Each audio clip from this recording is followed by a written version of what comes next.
Judy, 1935, Brooklyn, New York. Right. Let's go back. What do you remember when you were a little girl growing up?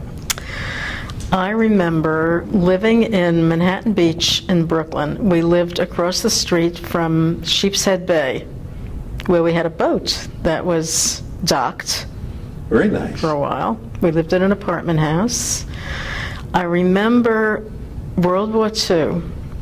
My dad was not in the Army, but he was I guess he was some kind of security guard. And I remember looking at the window during an air raid and watching him pace by the water. Now, we lived across the street from Sheepshead Bay, right, which led into the Atlantic Ocean. Now, at the end of Sheepshead Bay, there was a Coast Guard base with all the Coast Guard men, stationed, watching, because they were watching all of for boats coming in from the Atlantic Ocean. Right. And wow, that is something that really sticks out in my mind. Yeah. What did your dad do for a living? My dad worked for Gregg Publishing Company for many years, and when Gregg Publishing Company went out of business, when Mr. Gregg passed away, my dad had his own business manufacturing spiral notebooks. Eventually, he was contacted by Hunter College, who at that time were giving out their textbooks to the students. But they decided, that it was not relevant for them to run their bookstore. And they were looking for somebody to contract to come in and run the bookstore.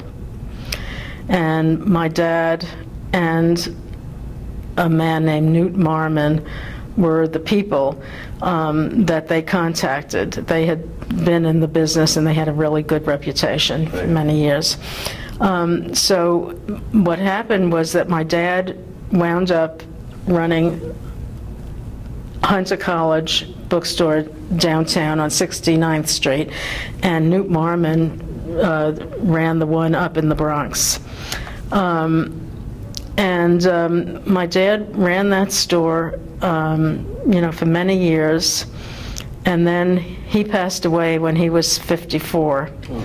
And my mother always helped in the bookstore. After my dad died, Hunter changed their policy, and they decided that they were going to they needed to sell the books to the students, not give them the books. I think they were the only college in the country that gave students their books. But they decided to change the policy. And when they did, my mom was running the store at that point. And they decided to build a large self-service store on the cafeteria level at Hunter College, which they did. And my mom ran that store for 10 years. I mean, it was basically her store. Right, right. Yeah. Wow, and that was a time when women didn't really work very much. My mom was a teacher, by the way. She went to Hunter College. She was a Hunter College grad. She also produced Gilbert and Sullivan operettas at the Henry Street Settlement while she was going to college. Wow. And then she graduated with a teaching degree and taught and also produced Gilbert and Sullivan operettas with her classes. Wow. So. Do you remember your grandparents at all? I remember my grandmother and my grandmother and grandfather. They came here from Russia. This is on my mother's side.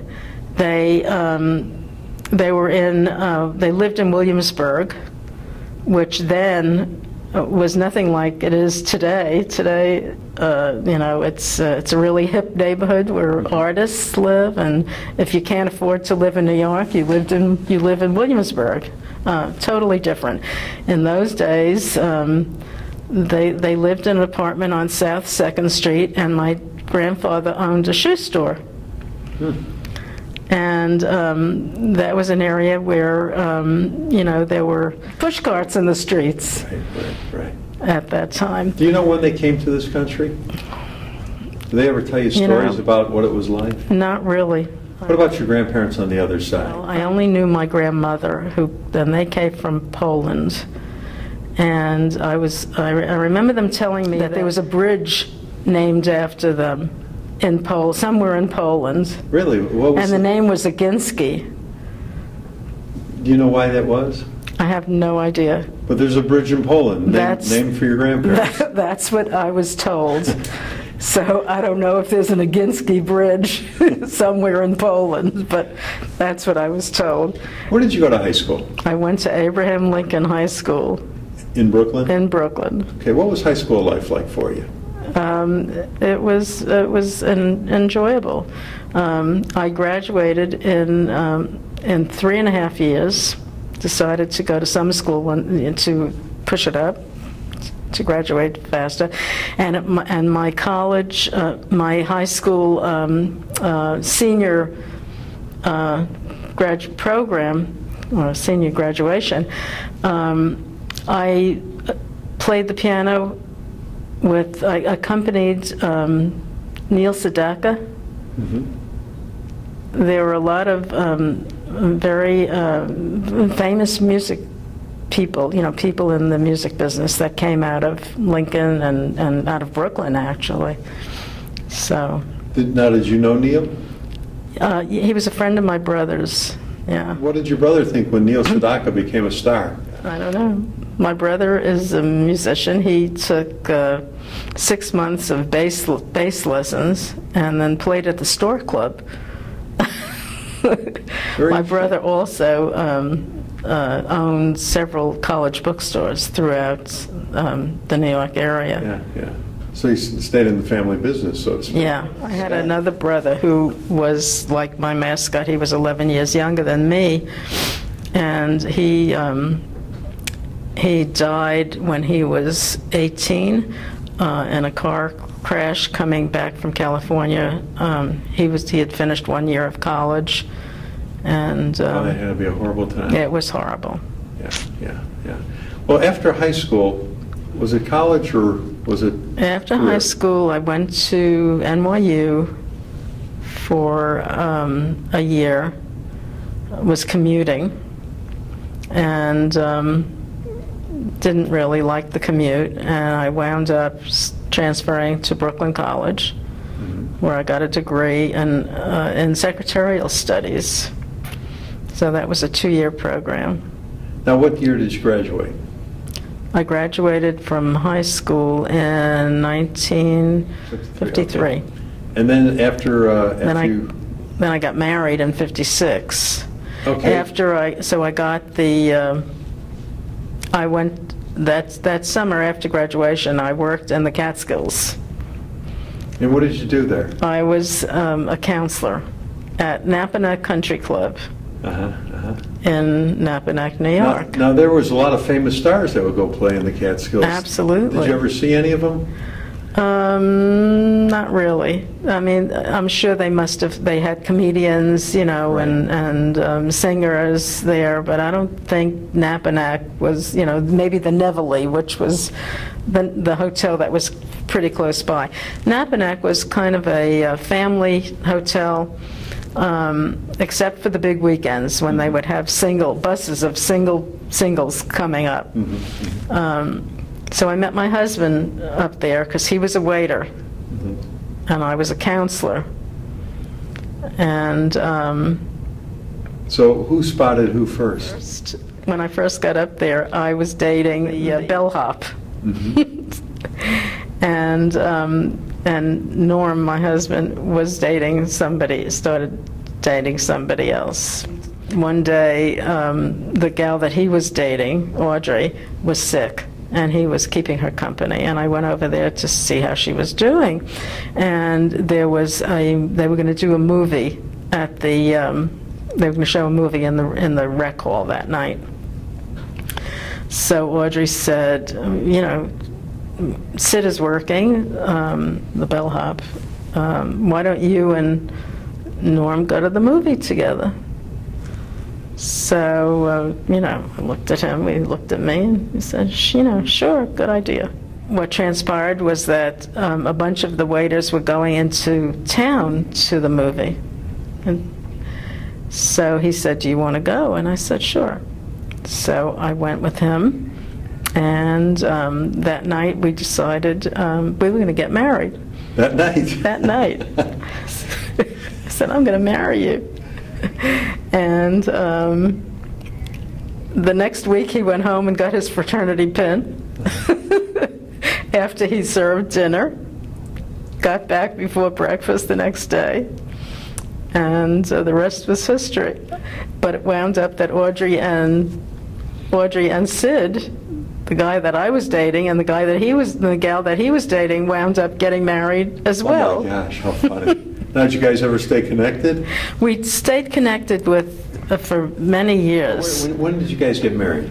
We got married in '56, and then the week after he graduated from the University of Vermont. And then where'd you settle down? And we settled in Brooklyn. Okay. We lived on Eastern Parkway in a building right across the street from the Brooklyn Museum, in a building that Norm's dad worked for the owners of the building. So what did Norm get into?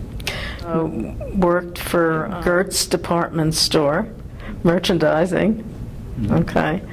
And then eventually he went to work for one of his college roommates' dads, Max Siegel Incorporated, which is a manufacturer of children's clothing, children's dresses. And what brought us to Dallas was in 1974, when there was a recession, and the company that he was working for went out of business, and the garment industry was pretty dead. And we were living in New Jersey at the time. Big house, had 3 children. My kids were born in New York and New Jersey. We needed an income, and I had been in a business, and I had my partners over for dinner one night, and the husband said to me, you know, there's a job that Norm would be perfect for in Dallas. And he told me about this job and the fact that the man who had the job and his wife were killed in a car crash. Oh boy. And that Jerry Frankel was in town interviewing to fill that position, and he was due to go back to Dallas the next day. And everybody knew what this guy was making, which was a nice amount of money. And I said, well, for that money, I'll move to Dallas. And Norm, I said, Norm, you know, he was downstairs speaking to some people. And I said, come on up here. You know, I said, do you know about this job? He said, yeah, but who wants to go to Dallas? I said, well, for that money, I'll go to Dallas. And the next day, I mean, they set up an interview, and Jerry Frankel brought Norm to Dallas and showed him around. And what company was this? Jarrell. Jarrell. And what happened to the company you were working? Your business, though. I was a tennis player, and one of my friends who was a tennis player, her husband was in the schmata business, and he was out of a job, and she was looking for something to do. Every Christmas we would go to Florida. We would drive and spend Christmas with my parents, who were snowbirds. While in Florida, I met a girl who was in a business, and she was there.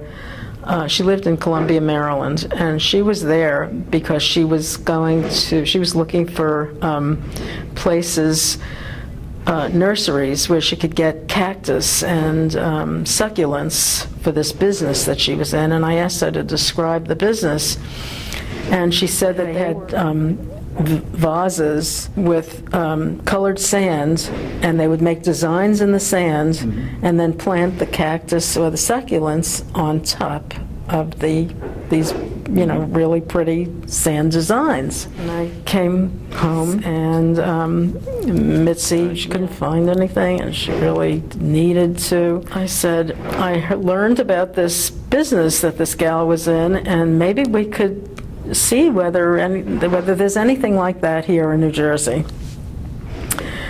So we went to different plant nurseries and to florists, and nobody ever heard of what we were talking about.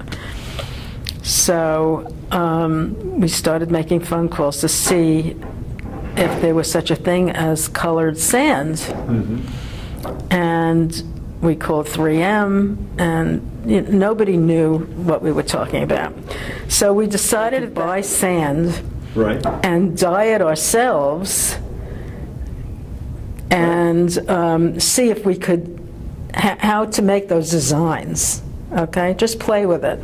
And then we would go to the nurseries and see if they would sell to us, So we went to this place and we bought sand, and it was wet. It was out in the back, and it was wet sand, and we brought it to my house, and we put it in the oven, and we dry it out. And we had bought some food coloring and dyed it, and then we took the spoons and forks and different things to try to see what we could do with playing around with making designs. That was one part of it. Then we would go to the different nurseries to see whether they would sell us, and they said, yeah, all you need is a number. A tax number, I guess. So that was no problem. But one day we got to a nursery, and I noticed on the floor there was a big box, and it said fish gravel. So I took the number down, and I called this guy, and I said, we're looking for, I told him exactly what we were looking for and what we wanted to do, and he said, well, you've come to the right place. He said, and you're the first ones in the New York, New Jersey area to do this. He said, because we're shipping to Columbia, Maryland. We got into the station wagon, we ran down. They were in Newark. I mean, or Union. They were like 20 minutes away from my house. Right. And here they're shipping to her in Columbia, Maryland. So we went down there, packed the whole back of my station wagon with all different colored sands, brought it back in my basement. The next thing we had to do was look for containers. So we went into New York, where they had a lot of glass manufacturers and lucite, manufacturers, showrooms and stuff, and we got them to sell us a small amount so that we could play with it and see where we took it back to the basement, and we started playing with it. Then we had to market it. We went to Bloomingdale's. We went to Stearns, which was an Allied store nearby. We went to lots of smaller, florists and stuff. And Bloomingdale's took an order, and Stearns took an order, and we were in business. Wow. I mean, and to the point where on Mother's Day, we hired high school kids to come in to my basement. All of this was in my basement. Yeah. What year was this? What year was this? This was 1973, 74, because it was right before we moved here. Yeah. I mean, I wound up selling my part of the business to somebody else. Was that difficult to do? Because we left. Was it, did you have any trepidations about leaving that business to come to Dallas? I really didn't, because the greatest part about it was doing the research, right? Yeah, and putting it together, from scratch, and the excitement of finding that sand, And do you know how long your partner stayed in business? Maybe a year. Yeah. And right after that, you know, in fact, we had been talking about possibly seeing if we could develop a do-it-yourself kit, and that's exactly where it went. Yeah. You know, after I left. Now you come to Dallas from Brooklyn. Right. Culture shock? Well, from New Jersey. From New Jersey. Culture shock? Growing up in absolute culture shock. Absolutely. Yeah. Especially since, as a child, I studied piano at the Greenwich House Music School in New York with a protege of Paderewski. I studied dance in Carnegie Hall at Ballet Arts, which was Agnes de Mille's school. So I was so involved with all of that New York the cultural aspects of what New York had to offer. I studied dance for a while at the Metropolitan Opera House, the old one, which is no longer there. And then I studied dance with a protege of Martha Graham in her beautiful brownstone opposite the Museum of Modern Art in New York on the roof. She had a studio. Coming to Dallas, it was really culture shock. I mean, there was nothing here. I mean, I remember having to go to we were looking for a Chinese restaurant, and we had to go to Northwest Highway, you know, to find Chinese food. There was no ethnicity here. Right. What year is this now? 74. 74, okay. So where did you guys settle in Dallas? North Dallas? We settled in Northwood Hills, North Dallas. We had some names of people, Jewish people, who we said, you know, call them. We're told to call them and, you know, find out, get the lay of the land. And Jarrell had a gal that they used. Her name was Zell Khan. A real estate agent who took care of all their Jewish clients and knew the Jewish neighborhoods and et cetera, et cetera. And so they put us in touch with Zell. And what was Jarrell's business? Jarrell was women's clothing. Okay.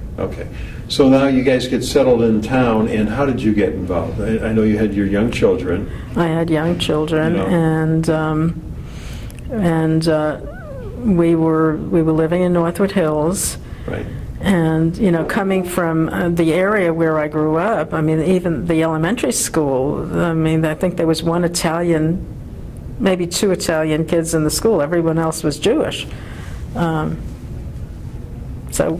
you know, a change. We lived among the Jews, and here there's no Jewish neighborhood, so to speak. Right.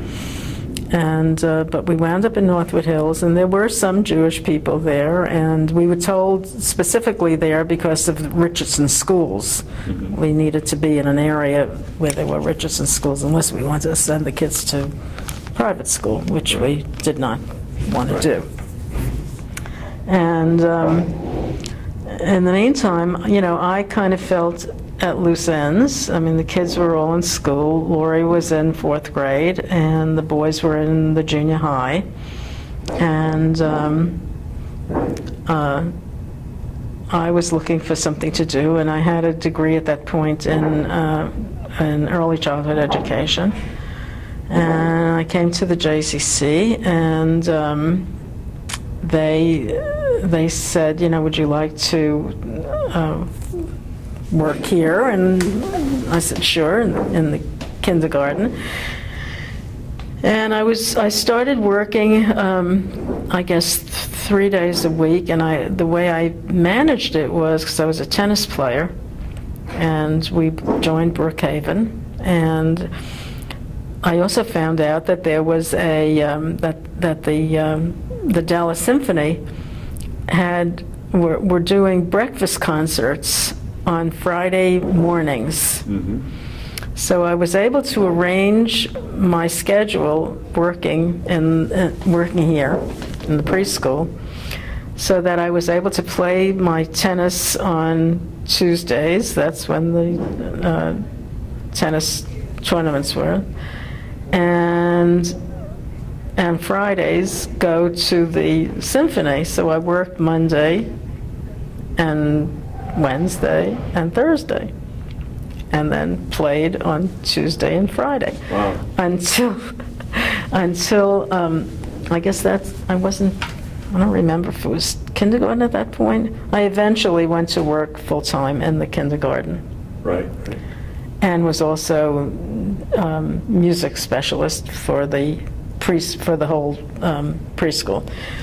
Those were the days when there was a kindergarten here, when there were no kindergartens in the public schools. Right. Now, you also was the executive director of the Richardson Symphony. Tell me about that. Well, there's a whole story. After I left the, I'll tell you why I left the kindergarten. Because one of the teachers, her daughter was taking piano lessons, and she hated her teacher. And she said, Judy, she begged me, will you teach her? I don't want her to quit. And I said, well, I've really never taught privately, piano. And she said, please, please try. So I finally gave in, and I said, okay, we'll try.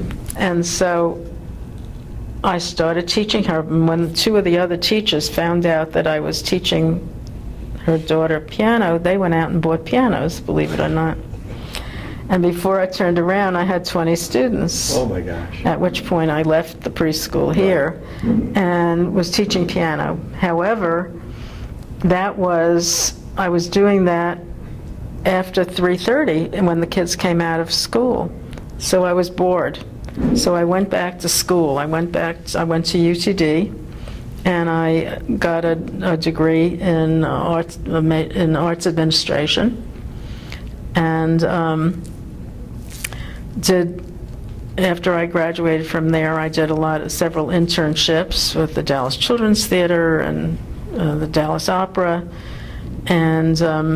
and then I did an internship at the Richardson Symphony, and I knew that the gal that was there was pregnant and would be leaving, and I made myself very available. And when she left, I got the job, and was there for 2 years. And one of the I guess the second year I was there was the year they opened the Meyerson. Yeah.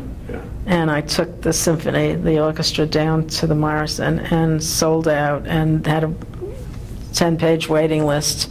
Wow. So that was a big success. And then you came back to And then I decided to leave there and came back to the J as Cultural Programs Director. What do you feel was the biggest accomplishment or the biggest program that you did here at the Community Center? Probably the Jewish Arts Fest at the Meyerson. We did that for many, many years. And I had gone to Kansas City because they had done one music arts fest, the Music and Arts Fest. And I went there to do the research to see, how they put it together, what exactly they did, etc. And came back, and theirs was an outdoor event. And I came back here, and I thought, and I contacted the Cottonwood Festival, which is in Richardson, which is also an outdoor event, and I said to them, and I met with them, and I asked them what they did in case of inclement weather. And they said, oh, if it rains, we bring in bushels of hay. And I got into my car, and I spoke to my assistant at the time. I said, you know what? I said, I'm a city girl. I'm not bringing in bushels of hay. We are doing this indoors. Yeah. And at that point, we went down to the Meyerson and met with them and looked over the facility and thought, this would be perfect. And that's how it started. Do you remember when you got your first television set? Yeah, we were living in an apartment house in Brooklyn, in 40 Shore Boulevard, and I do remember that when we got the first television. What was that like? I also remember when we got our first washing machine, the original, I mean the electric washing machine, because we had a big gray enamel washing machine where when the clothes were done you had to put it through a wringer, and I remember getting that dryer and sitting there and watching the clothes spin around. Yeah. Do you remember what it was like when that TV came in the house? I remember that we were very excited, and we were one of the only ones. We lived in an apartment house. Right. We were the only one of the only families in the building that that had one. So you became like one of the favorite neighbors in the apartment building. Absolutely. You remember the TV shows you watched back then? I remember Ed Sullivan. Yeah, that's the main one that I remember. Now, in your lifetime, you've lived through so many momentous occasions. Of course, World War II, and it affected your family in New York when you were a little girl. Of course, the Kennedy assassination, something good, the moon landing in '69, of course, the tragedy of 9/11. Was there something that really stood out that affected you, where you said, boy, I remember where I was the day that happened? Well, I remember 9/11. Because I remember I was getting ready to come to work, and standing in the kitchen, I had a TV on the counter, and when that plane crashed into the building, I mean, it was just, you couldn't believe it. It was just so unbelievable. Well, you and Norman, 3 kids, 6 grandkids. Something tells me you're the fun grandma. What advice do you want to leave to your grandkids and the next generation? Be a good person. Be a giving person. Be a good listener. Be kind. Yeah. Well, Judy, you did a great job today. Well, thank you.